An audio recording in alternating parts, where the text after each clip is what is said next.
കോട്ടയത്ത് നിന്ന് തുടങ്ങാം. കോട്ടയം എന്ന് തുടങ്ങാം. അക്ഷരങ്ങളുടെ നഗരം. അതെ, അക്ഷര നഗരി. അതെ, കോട്ടയം എന്തുകൊണ്ടും വളരെ പ്രധാനപ്പെട്ട ഒരു മണ്ഡലം തന്നെയാണ് ഈ പ്രാവശ്യം. അതുകൊണ്ട് കോട്ടയത്തിന്റെ സവിശേഷതകൾ ആദ്യം നോക്കിയതിനു ശേഷം നമുക്ക് അതിന്റെ വിശകലനത്തിലേക്ക്. അതെ, അതിന്റെ രാഷ്ട്രീയമായ ഇപ്പോഴത്തെ പോൾ പൊസിഷൻ അടക്കമുള്ള കാര്യങ്ങൾ നമുക്ക് പരിശോധിക്കേണ്ടതുണ്ട്. ലോക്സഭാ തെരഞ്ഞെടുപ്പിൽ രാജ്യത്ത് ആദ്യമായി സ്ഥാനാർത്ഥികളെ പ്രഖ്യാപിച്ച മത്സര ചിത്രം തെളിഞ്ഞ മണ്ഡലമാണ് കോട്ടയം. 44 വർഷത്തിന് ശേഷം കേരള കോൺഗ്രസുകൾ മുഖാമുഖം പോരാട്ടത്തിനിറങ്ങുന്നു എന്നതാണ് ഇത്തവണത്തെ ഏറ്റവും പ്രധാനപ്പെട്ട പ്രത്യേകത. UDFന്റെ ഉറച്ച കോട്ടയാണ്. ലോക്സഭാ തെരഞ്ഞെടുപ്പുകളിൽ 6 തവണ ചെങ്കൊടി പാറിയ ചരിത്രവുമുണ്ട് കോട്ടയത്തിന്. അപ്പോൾ നമുക്ക് 2024 സ്ഥാനാർത്ഥികൾ ആരൊക്കെയാണ് എന്ന് നോക്കാം. സ്ഥാനാർത്ഥികളെ നമുക്ക് സ്വാഗതം ചെയ്യാം. കോട്ടയത്ത് 2024 അംഗം കുറിച്ചിരിക്കുന്ന ആളുകൾ, അംഗചേകവന്മാർ ഇതാ വന്നു കഴിഞ്ഞിരിക്കുകയാണ്. ആ ചേകവന്മാരെ നമുക്കൊന്ന് പരിചയപ്പെടുത്താം. സ്ഥാനാർത്ഥികൾ: Francis George, Kerala Congress Joseph വിഭാഗം. UDFന് വേണ്ടി കരുത്തനായ ഫ്രാൻസിസ് ജോർജ് ഇറങ്ങുമ്പോൾ മറുഭാഗത്ത് 2019 UDFന് വേണ്ടി വിജയിച്ച് ഇക്കുറി LDFന് വേണ്ടി അണിനിരക്കുന്ന തോമസ് ചാഴികാടൻ.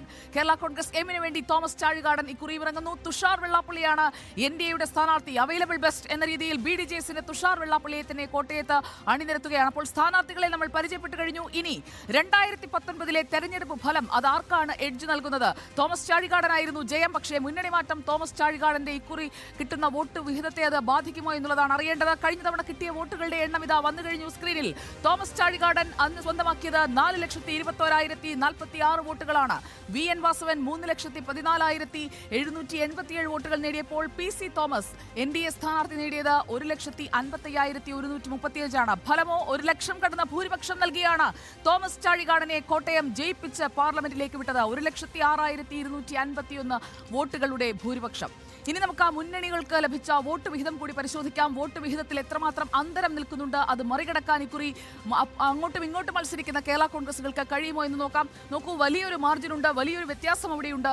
വോട്ട് വിഹിതം നിൽക്കുന്നത് അങ്ങനെയാണ്. UDFന് 46.24% വോട്ടുകളുള്ളപ്പോൾ LDFന് 12% വോട്ട് കുറവാണ്. 34.57% LDFന്റെ വോട്ട് വിഹിതം. NDAയുടേത് നോക്കൂ, വളരെ ആശ്വാസം നൽകുന്നതെന്ന് ഒരു ഘട്ടത്തിൽ പറയാം. കാരണം 15-ന് മുകളിലുണ്ട്. 17.04% NDAയ്ക്ക് കോട്ടയത്തുള്ള വോട്ട് വിഹിതം.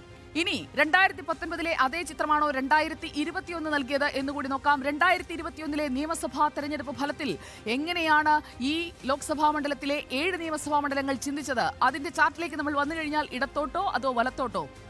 കൃത്യമായ പോൾ പൊസിഷനാണ്. പിറവവും പാലായും കടുത്തുരുത്തിയും കോട്ടയവും പുതുപ്പള്ളിയും UDFനൊപ്പം നിന്നപ്പോൾ ഏറ്റുമാനൂരും വൈക്കവും LDFനൊപ്പം നിൽക്കുന്ന കൃത്യമായ രാഷ്ട്രീയ സ്വഭാവമുള്ള കോട്ടയത്തെ നിയമസഭാ മണ്ഡലങ്ങൾ നൽകുന്ന രാഷ്ട്രീയ ചിത്രം ഇങ്ങനെയാകുമ്പോൾ ആർക്കാണ് എഡ്ജ് കിട്ടുക എന്നതാണ് ഏറ്റവും പ്രധാനപ്പെട്ട കാര്യം. അവിടെ വിധി നിർണ്ണയിക്കുക സാമുദായിക വോട്ടുകളാണ്. സാമുദായിക സമവാക്യം എന്ന് പറയുന്നത് കോട്ടയത്ത് വളരെ പ്രധാനപ്പെട്ടതാണ്. കാരണം കൃത്യമായി വോട്ട് കുത്തുന്ന, കൃത്യമായി ആരെ ജയിപ്പിക്കണമെന്ന് തീരുമാനിക്കുന്നത് ഈ സാമുദായിക വോട്ടുകളാണ്. കോട്ടയം മണ്ഡലത്തിൽ ഹിന്ദു വിഭാഗം 56.10%. അപ്പോൾ ഹിന്ദു വോട്ടുകൾ ഒരേയിടത്തേക്ക് മാത്രം കേന്ദ്രീകരിക്കുന്ന ഒരു സ്വഭാവം കോട്ടയം മണ്ഡലത്തിനില്ല. അതുകൊണ്ട് തന്നെ അത് എങ്ങോട്ടൊക്കെ മാറി മറിയും എന്നുള്ളത് വളരെ പ്രധാനപ്പെട്ടതാണ്. ക്രിസ്ത്യൻ വിഭാഗവും അതുപോലെ തന്നെയാണ്. 38.70%. അതിൽ ഓർത്തഡോക്സ്, യാക്കോബായ വിഭാഗങ്ങൾ അങ്ങോട്ടും ഇങ്ങോട്ടും ചാഞ്ഞും ചെരിഞ്ഞും നിൽക്കുന്ന കാലഘട്ടമാണ്. അവരുടെ വോട്ടുകൾ ഇക്കുറി എവിടെ വീഴുമെന്നുള്ളത് പ്രധാനപ്പെട്ടതുമാണ്. മുസ്ലിം വിഭാഗത്തിന് വളരെ കുറവാണ്. 5% മാത്രം പ്രാതിനിധ്യമാണ് കോട്ടയം ലോക്സഭാ മണ്ഡലത്തിലുള്ളത്. മറ്റുള്ളവർ 0.2% മാത്രമാണ്. അപ്പോൾ വളരെ പ്രധാനപ്പെട്ടത് ഹിന്ദു ക്രിസ്ത്യൻ വോട്ടുകളാണ്. അത് കോട്ടയത്തെ വിധിയെ എങ്ങനെ സ്വാധീനിക്കുമെന്നുള്ളതും വളരെ പ്രധാനപ്പെട്ടതാണ്. ഉണ്ണി സാർ, ഈ കേരളത്തിൽ വളരെ ശ്രദ്ധയോടുകൂടി നമ്മൾ നോക്കിക്കാണുന്ന ഒരു മണ്ഡലം തന്നെയാണ് കോട്ടയം എന്ന കാര്യത്തിൽ സംശയമില്ല. അതിന് പ്രധാനപ്പെട്ട കാരണം നേരത്തെ സുജയെ സൂചിപ്പിച്ചതുപോലെ തന്നെ ഈ മുന്നണിയിലുണ്ടായിട്ടുള്ള മാറ്റമാണ് അല്ലേ.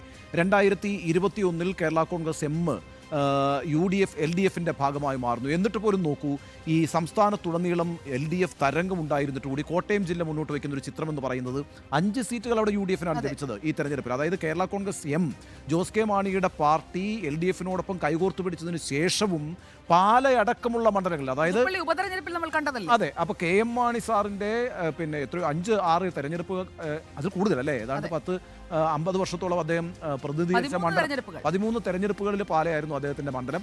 ആ മണ്ഡലത്തിൽ ജോസ് കെ മാണി തോറ്റു. പിന്നീട് വന്ന തെരഞ്ഞെടുപ്പിൽ വീണ്ടും പിന്നെ എന്താണ് നമ്മുടെ മാണി സി കാപ്പൻ വിജയിക്കുന്നു അല്ലേ.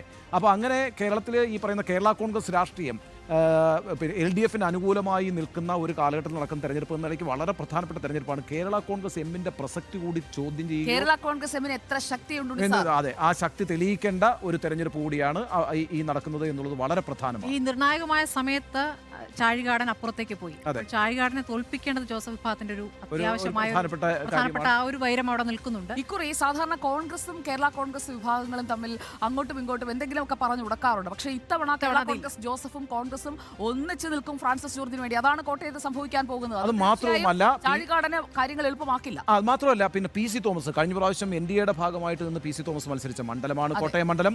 ആ മണ്ഡലത്തിൽ ഇപ്രാവശ്യം PC തോമസ് നിൽക്കുന്ന ആരുടെ കൂടെയാണ്? ഫ്രാൻസിസ് ജോർജിനോടൊപ്പമാണ്.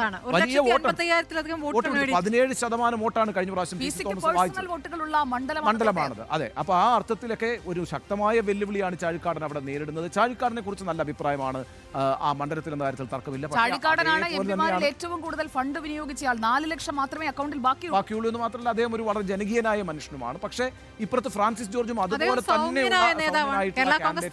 തന്നെ മകനാണ്. അതെ, ജോർജ് KM ജോർജിന്റെ മകനാണ്. അപ്പൊ ആ അർത്ഥത്തിൽ ഇഞ്ചോടിഞ്ച് പോരാട്ടം നടക്കുന്ന മണ്ഡലമാണ് കോട്ടയം എന്ന കാര്യത്തിൽ സംശയമില്ല. അതുപോലെ തന്നെ വളരെ പ്രധാനപ്പെട്ട കാര്യമാണ്, 56% ഹിന്ദു വോട്ടുള്ള ഒരു മണ്ഡലമാണത്.